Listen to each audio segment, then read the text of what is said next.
Well, good morning, everybody. It's great to see so many old friends and quite a few new friends as well. Introduce yourselves, make the contacts, and let's try and just see if we can sort of move the industry forward with some of those more innovative thinkings that some of our SMEs have. The NDA sees this as an absolutely critical platform in its suppliers, i.e. its SLCs and their tier 2s, engaging with many of the people who actually do the work. We will promote small business procurement, in particular by introducing an aspiration that 25% of government contracts should be awarded to small and medium-sized businesses. Sometimes big is beautiful, but sometimes small is beautiful, and SMEs are better value. Secondly, SMEs bring innovation, and thirdly, they can bring growth into the economy. And of course, the NDA money that is being spent is taxpayers' money, so for all the buyers in the room, do keep looking for best value for the country.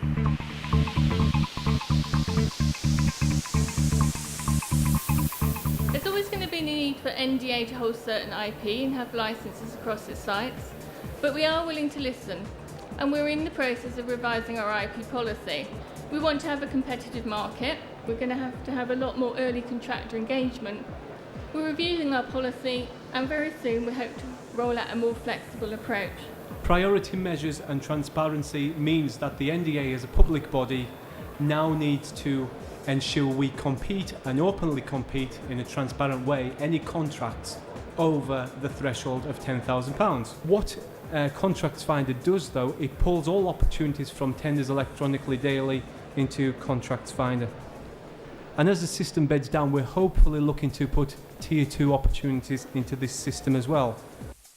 With the help of the supply chain to date, we've actually delivered in excess of 20 million worth of design engineering services so far this year. We've used 50 companies up to now on the DSA, so although we may have placed some £1 million orders, we actually placed some £20,000 orders to £30,000 to small people. So it's not about excluding anybody, it's about adding the value. Site frameworks have worked really well for us. I'm a great believer in them. Quite a few up for renewal next year. If that's your business, come and talk to us. RSRL spends in the region of £40 million a year across both the sites. We have requirements for consultancy to complement our existing resource and enhance our existing resource base. Our contract ethos as an organisation is to drive value for money. We're publicly funded, so obviously we have an obligation to drive out added value. I don't mean that we just could hand over our budget, it's just that we want our suppliers who work with us to be sustainable. There's a real safety benefit from having consistent standards that supply chain can deliver to right first time, every time.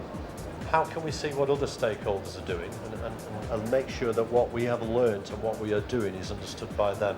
So working with organisations like the NIA, there's a Chartered Quality Institute and the other SLCs to share what we've done, encourage that they learn from us and from our experience as well.